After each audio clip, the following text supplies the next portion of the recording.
Los límites que separan la vida de la muerte son, en el mejor de los casos, vagos e inciertos. ¿Quién puede decir dónde termina una y comienza la otra? Edgar Allan Poe.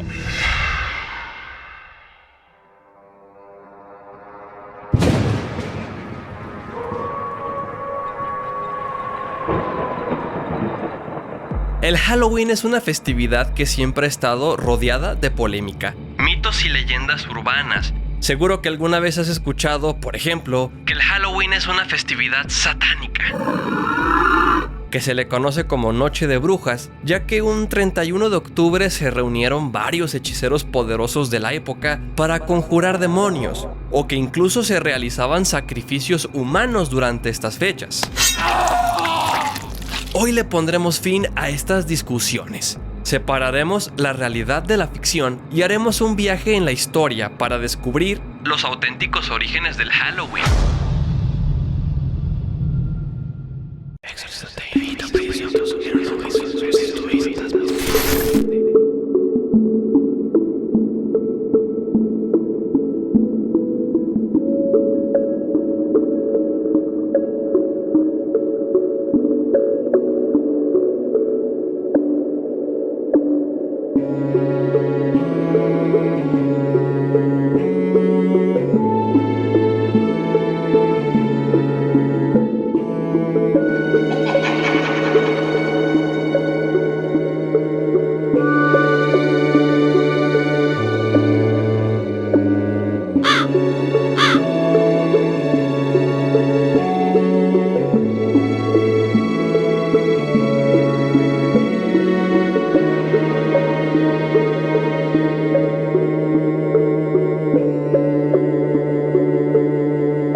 Estás escuchando el episodio número 4 de Radio Arcana, Halloween y sus orígenes satánicos.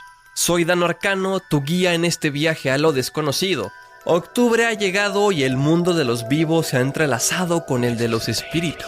Es momento de tener nuestro especial de Halloween. No te olvides de suscribirte y activar las notificaciones, o de seguir el podcast. Déjame un like o un comentario si te gusta mi trabajo y sígueme en TikTok, Facebook e Instagram para que puedas ver más sobre mí y mi contenido. Y sin más preámbulo, abramos el expediente. Cuando hablamos de culturas, tradiciones o incluso movimientos religiosos, muy rara vez nos vamos a encontrar con que tiene un origen único y específico. En la gran mayoría de los casos, nos vamos a topar con un concepto conocido como sincretismo, es decir, la combinación de varias culturas, prácticas religiosas, tradiciones o formas de pensar. Y el Halloween no es la excepción, pues esta festividad, tal como la conocemos hoy en día, es el resultado de la mezcla de celebraciones con más de 3000 años de antigüedad, pertenecientes a los pueblos celtas de Europa, tradiciones del pueblo romano y, por más extraño que pudiera parecer, hasta tradiciones cristianas. Así es, hay un poco de cristianismo en una fiesta que ha sido llamada satánica una y otra vez, pero vamos por partes. La primera gran festividad de la que se tiene registro, que podría ser uno de los antecedentes del Halloween, se le conoce como Samhain. Se celebró desde hace más de 2000 o 3000 años por los pueblos celtas que se ubicaron en el Reino Unido, Irlanda y algunas partes de Francia. Este antiguo ritual daba inicio entre lo que hoy sería el 31 de octubre y el 1 de noviembre, y marcaba el final de las cosechas ya que comenzaba el invierno. Se despedían de Lugh, su dios del sol, y le abrían paso a los días cortos, las noches largas, el frío y a la oscuridad. El invierno puede llegar a ser una estación muy cruda. Hay dificultades para cosechar, propagación de enfermedades, muerte. Por lo que quizás, y tan solo quizás, esa sea la razón por la cual el pueblo celta creía que durante el Samhain, el mundo de los muertos entraba en contacto con el mundo de los vivos.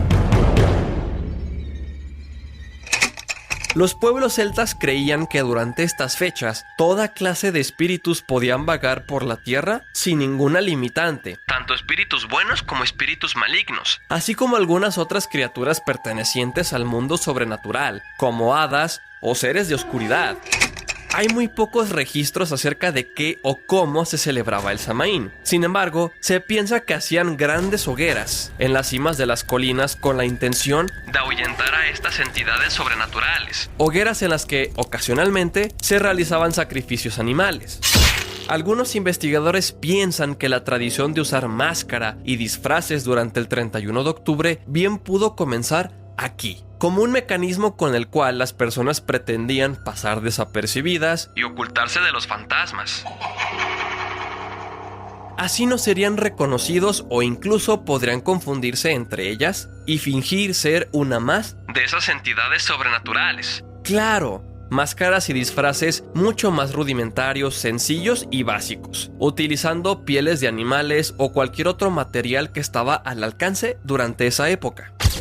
Hasta este punto, ya hemos detectado varias similitudes entre el Halloween y este antiguo festival celta, pero aún faltan por unir varias piezas en este rompecabezas. Por ejemplo, ¿por qué se llama Halloween y qué tiene que ver el cristianismo con el Halloween? Pues resulta ser que el Papa Bonifacio IV estableció en el siglo VII que cada 13 de mayo se debía recordar a los mártires, estas personas que habían dado su vida en nombre de Dios. Sin embargo, el Papa Gregorio III le hizo una gran modificación a esta festividad un siglo después. En lugar de ser para los mártires, sería en nombre de todos los santos de la Iglesia Católica. Así nació el Día de Todos los Santos. Mucho tiempo después, los pueblos celtas a lo largo de Europa fueron conquistados por el Imperio Romano, y este imperio, que había adoptado al cristianismo, trató de eliminar cualquier otro tipo de religión que tuvieran estos pueblos e instaurar el cristianismo de manera total. Sin embargo, entrar en conflicto no siempre era la solución. En algunos casos, cuando las tradiciones estaban demasiado arraigadas a su pueblo, optaban por adoptar esas creencias y festividades e incorporarlas de manera parcial al cristianismo. Así la transición se sentía mucho más amena y mucho menos agresiva. Y si bien no hay evidencia sólida de esto, algunos expertos mencionan que el hecho de que el Día de Todos los Santos se haya movido del 13 de mayo al 1 de noviembre bien pudo ser el intento de cristianizar el Samaín, lo que resulta mucho más sencillo que atacar directamente esta celebración celta. La palabra Halloween aparece por primera vez en la Inglaterra medieval. Esta festividad, instaurada por el Papa Gregorio III en el 1 de noviembre, era conocida como All Hallows, lo que precisamente se traduce como Todos los Santos o Día de Todos los Santos. Sin embargo, la víspera de esta fecha, es decir, el 31 de octubre, se convirtió también en parte de la celebración, y ya que víspera se traduce al inglés como Eve, All Hallows pasó a ser conocido como All Hallows Eve.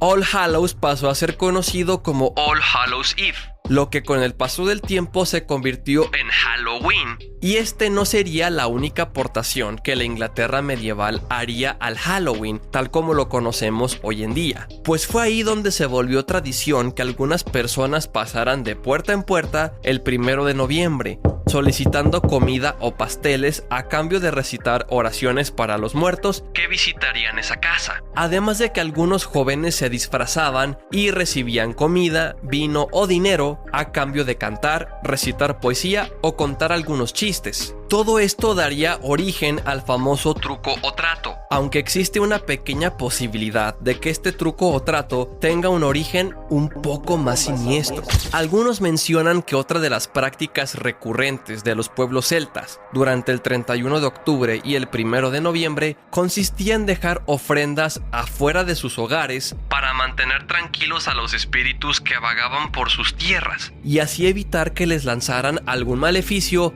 o que dañaran su ganado. Esta creencia podría derivar de que es muy común que en invierno sus animales murieran, dado a los cambios de temperatura, y esta era su manera de tratar de interpretar la realidad.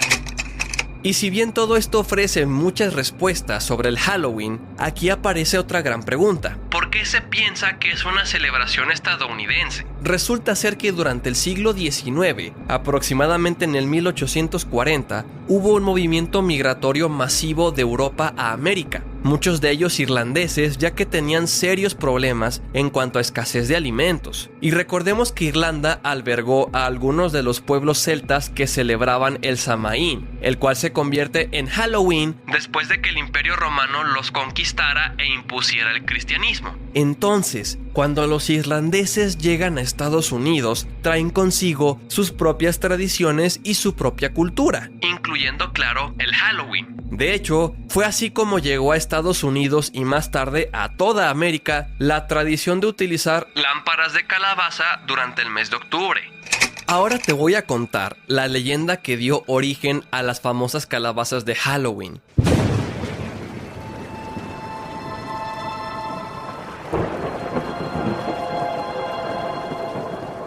Hace ya muchos años, en una fría noche de Irlanda, el demonio se le apareció a un hombre llamado Jack, quien tenía fama de ser borracho, astuto y sumamente manipulador. Alguien tan despreciable que había despertado el interés del mismísimo príncipe de las tinieblas. Se manifestó frente a él y le dijo que sus días de vicios y perversiones habían llegado a su fin. Estaba ahí por su alma inmortal. Jack aceptó su destino sin una sola lágrima, como si supiera en el fondo que se lo merecía. Sin embargo, pidió que le concediera una última voluntad: tomarse una cerveza en un bar. El diablo accedió, se transformó en un hombre y lo acompañó a la taberna para mantenerlo vigilado. Cuando llegó el momento de cubrir la cuenta, Jack le pidió al diablo que se transformara en una moneda para poder pagarle al cantinero, ya que él no llevaba dinero consigo. Lo convenció de que en cualquier descuido podría volver a transformarse en un hombre y se verían afuera. Dudoso, el demonio terminó accediendo, pero Jack no entregó la moneda al cantinero, sino que la metió en su bolsillo donde tenía guardado un pequeño crucifijo, lo que impedía que el maligno recuperara su forma original. Derrotado y sin nada más que hacer, accedió a darle a Jack otros 10 años de vida a cambio de su libertad. El tiempo pasó y el diablo regresó en un segundo intento por llevarse a este indeseable hombre directo al infierno.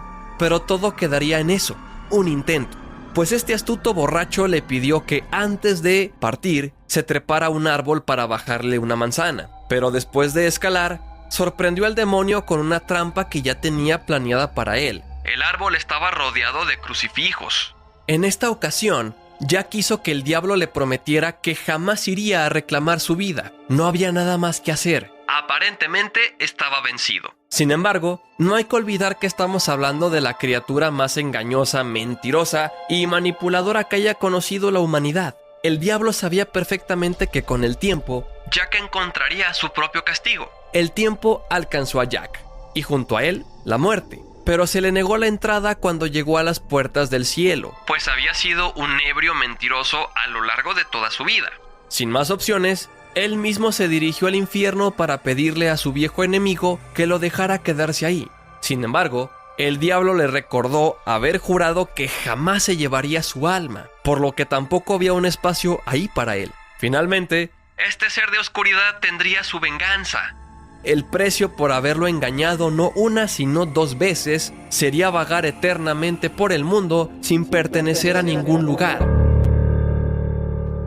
Jack pasaría a ser una sombra, un murmullo en la oscuridad, un espíritu errante condenado a buscar hasta el final de los tiempos el descanso que jamás podrá alcanzar. Como último acto, el diablo le entregó una lámpara fabricada con un nabo, cuyo interior resguardaba la llama que alumbraría su eterno deambular.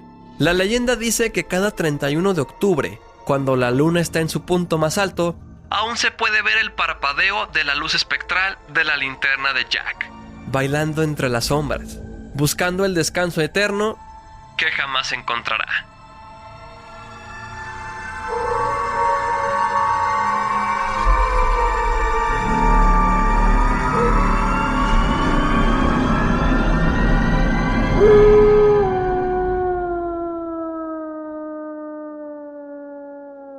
La leyenda de Sting y Jack, lo que se traduce como Jack el Tacaño, comenzó a contarse entre los siglos XVIII y XIX en Irlanda. De hecho, Un periódico nacional la publicó en 1836. Es producto de la combinación de antiguos mitos celtas y el folclore irlandés, donde las leyendas sobre estafadores que terminan haciendo un pacto con el diablo eran bastante comunes. Con el paso del tiempo, las calles de esta nación comenzaron a adornarse con lámparas hechas de nabos en las cuales le tallaban rostros. Y si bien esta práctica tiene su origen en los antiguos rituales celtas para alejar a los espíritus malignos durante la noche del Samaín, esta antigua festividad en la que se creía que el mundo de los vivos entraba en contacto con el de los espíritus. La realidad es que la leyenda de Jack reforzó la costumbre, por lo que se volvió tradición colocarlas en puertas y ventanas durante la víspera de Todos los Santos, el All Hallows Eve, tradición que continuaron los irlandeses tras los movimientos migratorios masivos a los Estados Unidos. País que era bien conocido por ser muy rico en calabazas, lo que era muy usado en su gastronomía, por lo que eventualmente dejaron de utilizar nabos y le abrieron paso a las calabazas. Esta es la razón por la cual a estas famosas linternas de Halloween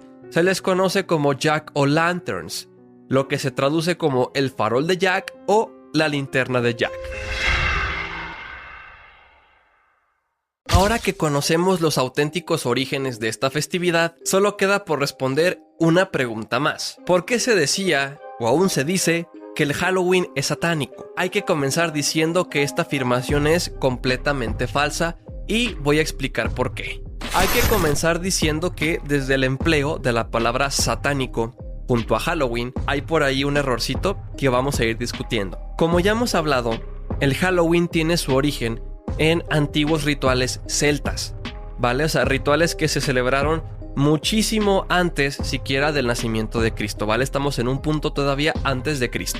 Entonces, estamos hablando por ahí que existió un ritual que se llamaba Samaín, este momento en el que llega el invierno, las noches se hacen más largas, los días se hacen más cortos, llega el frío, donde por estas condiciones el ganado se les empieza a morir, donde es más difícil seguir cosechando. Para los celtas, la explicación que le dieron a este fenómeno fue precisamente, nos parece que en este momento el mundo de los vivos y el de los muertos está como fusionado, ¿vale? O sea, estos límites están desdibujados y como hay por ahí distintos tipos de entidades sobrenaturales vagando, eso está propiciando que las noches sean más largas, que haya más frío, que los animales se me estén muriendo, que las cosechas no estén funcionando, bla bla bla bla bla. En pocas palabras, el contexto se prestaba para que ellos lo interpretaran como la llegada de seres del inframundo a la tierra. Entonces, sí, por supuesto que ellos tendrían sus deidades, tendrían sus mitos, sus rituales y demás.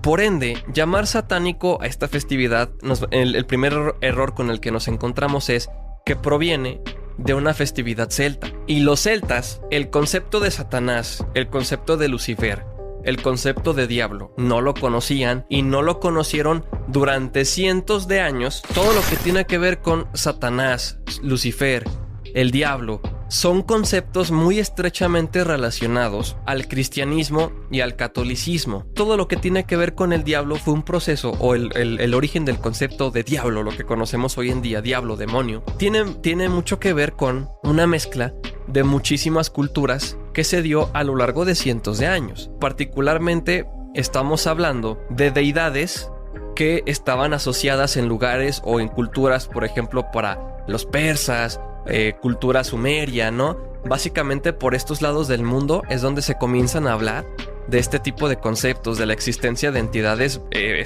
completamente buenas y entidades completamente malas. De hecho, hay un término muy específico para esto que se le conoce como el zoroastrismo, una religión que se dio precisamente por allá de Babilonia. Entonces ellos creían que tenían había una entidad llamada Angra Mainyu, que básicamente era una especie de demonio superior que reinaba sobre todas las entidades malignas, y que este Angra Mainyu se le oponía a un dios completamente bueno que era Ahura Mazda.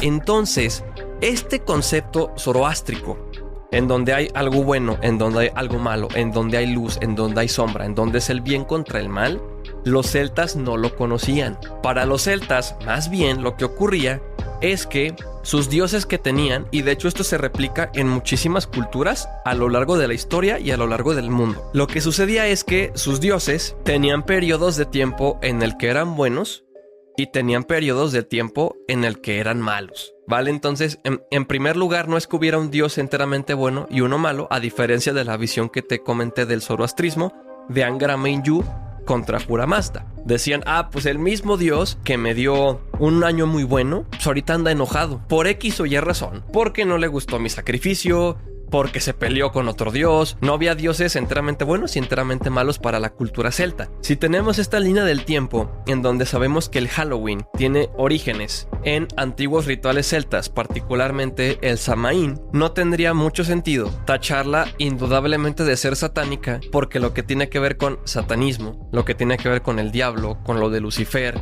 como le quieras llamar, ni son conceptos que ellos ni siquiera conocían. Entonces, desde el punto de vista histórico, es un poco inexacto hacer la afirmación de que el Halloween tiene orígenes satánicos. No los tiene. ¿Por qué no los tiene? Porque la cultura en donde se remontan los orígenes del Halloween ni siquiera conocía el concepto de satánico ni de satanismo. Esta idea de que el Halloween es una celebración satánica probablemente proviene de John Ankenberg, un pastor bautista que tuvo un programa de televisión de gran renombre en los Estados Unidos, quien a finales de los 80s publicó un libro llamado Facts on Halloween, en el que presenta una investigación para explicar por qué los cristianos no deberían celebrar el Halloween e incluso por qué podría ser peligroso celebrarlo. Y si bien hay varios puntos en este libro que son acertados hasta cierto punto, hay muchas otras afirmaciones que carecen de sustento histórico. El autor menciona que los pueblos celtas adoraban a una entidad maligna llamada Samaín durante estas festividades. Sin embargo, no hay un solo documento o registro que acredite la existencia de una deidad celta llamada Samaín. También afirma que los druidas, los grandes sacerdotes celtas, organizaban sacrificios humanos para apaciguar a las entidades obscuras que rondaban por esas fechas, además de celebrar rituales grotescos y sangrientos de adivinación y magia, en los que utilizaban vísceras de animales sacrificados. Ninguna de estas piezas de información posee una sola fuente que las pueda respaldar o darles veracidad. Sí, es verdad que el Samaín tenía un corte sumamente espiritual y que incluso puede que girara en torno a la conexión entre el mundo terrenal y el inframundo. Sin embargo, Ankenberg le dio al mundo una investigación sumamente amarillista, sensacionalista y carente de veracidad histórica, lo que terminó por estigmatizar la celebración y satanizarla. Además, las declaraciones que sugieren que el Halloween es satánico aparecen precisamente durante una crisis colectiva que se dio en los Estados Unidos conocida como pánico satánico, un fenómeno que dio inicio entre la década de los 70s y los 80s y se extendió hasta los años tempranos de los 2000. A grandes rasgos, consistió en una crisis colectiva en la que muy buena parte de la población de Estados Unidos creía que existían varios cultos satánicos a lo largo de todo el mundo que estaban detrás de una gran conspiración para hacer difusión de prácticas satánicas sin que las personas se percataran de ello, por lo menos no conscientemente. Prácticas que estarían ocultas en música, en libros, en juguetes, en películas, en caricaturas. Muy seguramente si creciste entre las décadas de los 80s y los primeros años de los 2000, podrás recordar que en algún punto de tu vida te prohibieron utilizar X o Y juguete, te prohibieron ver X o Y película, X o Y serie, particularmente el anime salió muy estigmatizado, o artistas, canciones, muy seguramente en algún punto te dijeron no escuches nada de eso porque es satánico, no escuches nada de eso porque tiene mensajes satánicos. No te dejaban escuchar a Ozzy Osbourne, no te dejaban escuchar a Metallica, no te dejaban escuchar a Black Sabbath, a X o Y artista, a Marilyn Manson. ¿Por qué? Porque se decía que en todos estos elementos, series, películas, música, videojuegos, etc., había mensajes satánicos ocultos. Es que si pones la canción de tal artista al revés, vas a escuchar Salve Satán. No, es que si pones esto al revés, si volteas esta cosa, te vas a dar cuenta que hay un mensaje ahí extraño, ¿no? Que es un crucifijo invertido, bla, bla, bla, bla, bla. Pero ¿cómo fue que apareció esta gran histeria colectiva por el satanismo?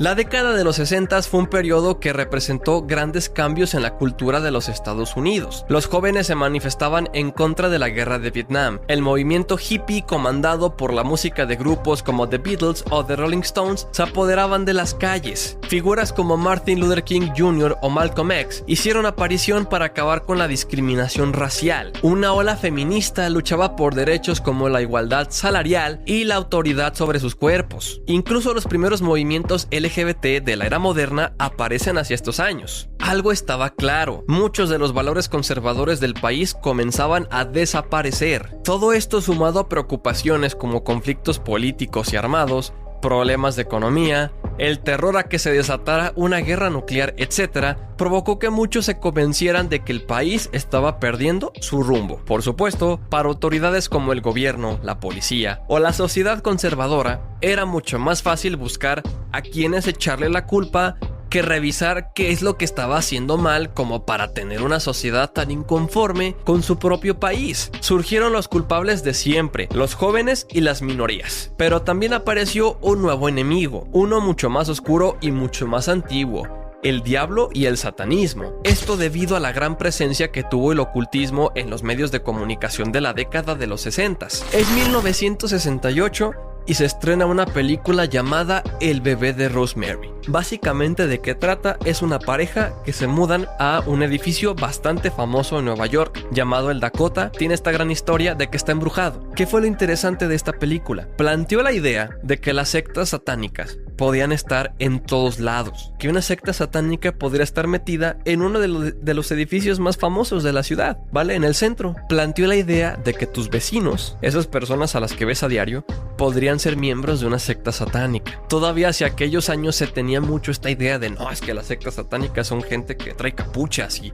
andan ahí en el monte y en el cerro, ¿no? Bailando y en fogatas y haciendo cosas ahí bien extrañas. Y esta película plantea la idea de no. A lo mejor por ahí tú no sabes. Y a lo mejor tus vecinos son miembros de una secta satánica, a lo mejor hacen rituales. Y justamente, pues bueno, ayudó a detonar esta histeria colectiva o este miedo hacia las sectas y el satanismo. ¿Por qué? Porque lo volvió sumamente tangible. Y ahora, imagínate que estamos en 1973, vas al cine y te encuentras con una película llamada El Exorcista. No hay ninguna película que haya causado un fenómeno social o cultural de un impacto tan grande como El Exorcista, Olvídense del universo de Marvel, Olvídense de No Way Home y todas estas películas que sí, claro, a lo mejor por ahí nos tocó ver videos o a lo mejor nosotros mismos estuvimos haciendo esas filas larguísimas. El Exorcista ayudó a detonar una histeria masiva en todo el mundo. Hacia los 70s, hablar de posesión demoníaca era algo muy poco común. Tan poco común que de hecho eran muchas las personas que no estaban familiarizadas con el concepto. Hasta cierto punto se consideraba algo antiguo, como de tiempos medievales. Y de repente, de ver películas de terror más rebajaditas, aparece esto en la gran pantalla, ¿vale? Aparece una niña levitando, gritando, escupiendo sangre, vómito, bla, bla, bla, bla, bla. Una película que quizás no te pueda causar el terror que daba hace 50 años. Yo lo considero que sí. Yo considero que sigue siendo tan aterradora como hace 50 años, pero hay gente que me dice que no y puedo entender por qué. Porque me dicen, bueno, es que ya de los 2000 en adelante han salido muchas que siento que me prepararon para ver El Exorcista y El Exorcista no me impacta tanto como quizás lo hizo en su momento. Yo soy de la idea de que no, que El Exorcista sigue impactando de la misma manera que en el 73, pero bueno, opiniones distintas. Lo que sí es que es una película muy incómoda de ver en algunas escenas. Entonces, de repente en el 73 todo el mundo está viendo esto y la histeria se detona al punto de que ahora de repente todo el mundo está interesado en el satanismo, en la posesión demoníaca y en el exorcismo, que te recuerdo, eran temas que en ese momento tenían muy poca presencia en la cultura popular. El Exorcista llegó a tal punto que a las iglesias corría la gente a hacer filas para confesarse porque tenían miedo. Me da miedo estar poseído, es que acabo de ver la película y veo que las llagas y flota y me da miedo caer en una situación de este tipo. Vale, incluso hay documentos muy buenos en donde sacerdotes de aquel entonces discuten que incluso les llevaban mascotas para que les practicaran exorcismos. Hasta ese punto llegó la película. Tuvieron que salir miembros de la iglesia católica, ¿vale? De los de rango más alto, o sea, obispos, arzobispos, a tener que hacer declaraciones de la película. E incluso por ahí se advertía de no vayas a verla porque a lo mejor el diablo brinca de la pantalla en ti. El índice de casos de exorcismo de gente, perdón, no de exorcismo, de gente alegando que tiene posesión demoníaca y que necesita un exorcismo, se van a la alza. De estar en la nada, de estar en casos sumamente raros, muy poco conocidos, que no se divulgaban, de repente todo el país quería exorcismos. Todo el país necesitaba algún tipo de guía espiritual para contrarrestar el miedo a la posesión demoníaca. Entonces ahora volvamos a lo que nos compete, justamente lo que yo estaba comentando. Imagínate todo esto. Todo esto estaba pasando en un mismo momento. Y precisamente, lo vuelvo a mencionar, es en este momento, en este contexto, en este punto de la historia, en donde aparecen las declaraciones de que el Halloween era satánico, porque en ese momento cualquier cosa daba miedo. En ese momento cualquier cosa podía ser satánica. Y buena parte de la histeria en qué consistía. ¿Y si escucho tal canción al revés y escucho el mensaje satánico? ¿Y si me vuelvo adorador del diablo? ¿Y si termino poseído? ¿O si termino en una secta, no? ¿O si hay gente cercana mía, familiares, amigos, miembros de sectas satánicas y no lo sé?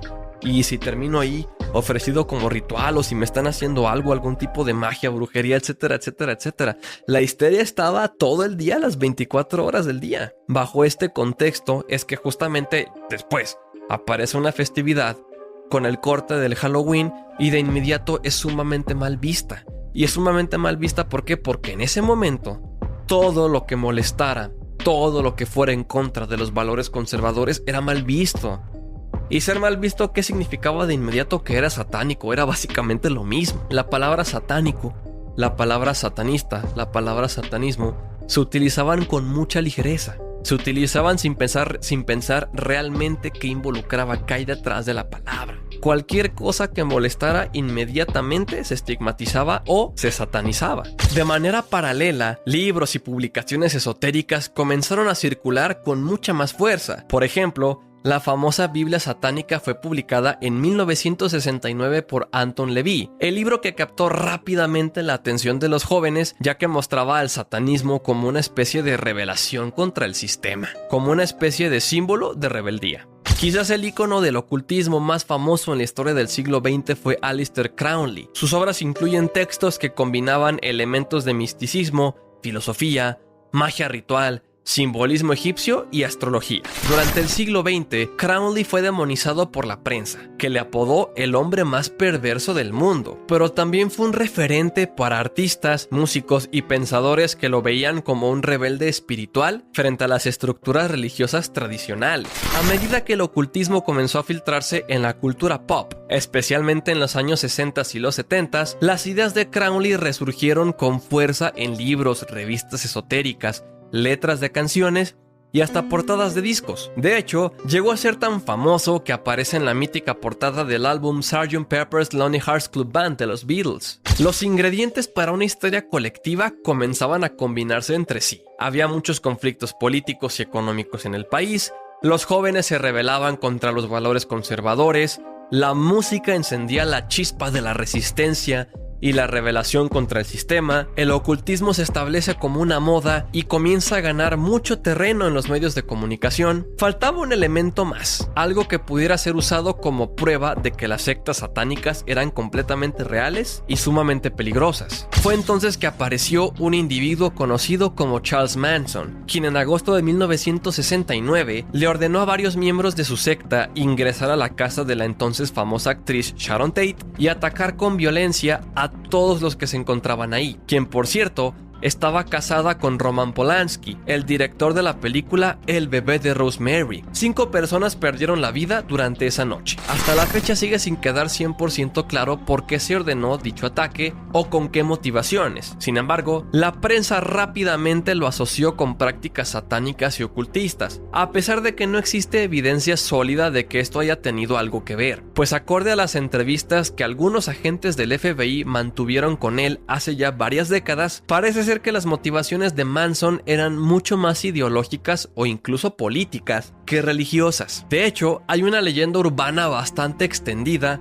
en la que se cuenta que Manson ordenó el ataque porque estaba furioso con el cineasta Roman Polanski por haber dirigido El bebé de Rosemary, porque supuestamente estaba revelándole al mundo secretos respecto al ocultismo y el satanismo, aunque de nuevo esto no tiene ningún sustento histórico. Charles Manson no fue el único criminal al que se le vinculó con lo satánico. De hecho, Durante los 70s y los 80s hubo una enorme serie de crímenes violentos que terminaron siendo asociados con prácticas ocultistas en los medios de comunicación, a pesar de que la evidencia para hacer estas afirmaciones fuera escasa o en muchas ocasiones completamente nula. ¿Por qué? Porque era mucho más fácil explicarlo bajo esta perspectiva. Durante las décadas de los 70s y los 80s en Estados Unidos, ellos se enfrentaron a un fenómeno criminal sumamente complejo, y es que es precisamente que durante estas décadas llegan a un pico, llegan a un índice altísimo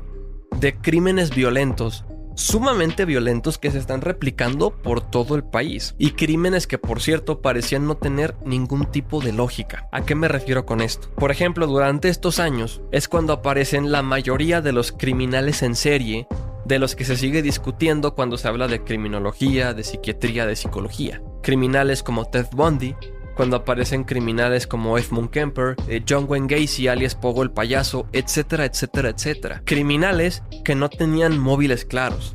Criminales que pareciera ser que únicamente estaban atacando personas de una manera sumamente violenta, como si únicamente lo que estuvieran buscando es: estas expresiones de violencia me causan placer y por eso las voy a hacer. Y no tienen ni la más mínima idea de cómo explicarlo. Particularmente hablando del caso de Charles Manson, hay algo que a Estados Unidos en su momento, y muy seguramente hoy en día, les dolió mucho. Y es que los miembros de la secta de Manson que se metieron a la casa de Sharon Tate y que cometieron ese crimen espantoso, que recordemos que Sharon Tate estaba a un par de semanas de dar a luz. Todos ellos eran chavitos que estaban entre los 18 y 22, 23 años.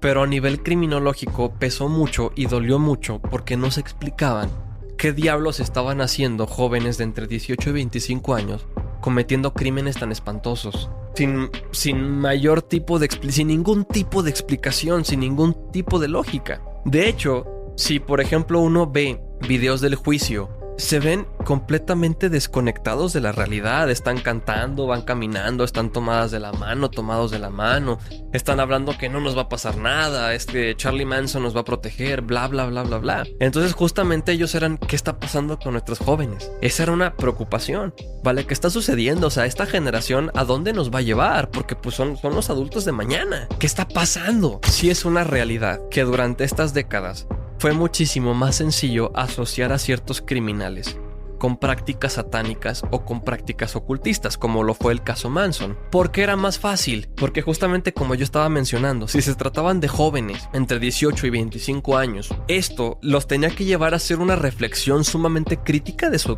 entorno, de decir: ok, nosotros como sistema, ¿en qué estamos fallando? ¿Por qué nuestros jóvenes están siguiendo a gente como Charles Manson? ¿Por qué nuestros jóvenes están dispuestos a dejarse manipular hasta ese punto de ir a meterse en una casa y acabar con la vida de gente inocente de una manera tan violenta, tan aterradora? ¿Qué estamos haciendo mal? ¿Qué están haciendo mal en las escuelas? ¿Qué están haciendo mal los profesores? ¿Qué están haciendo mal los padres de familia?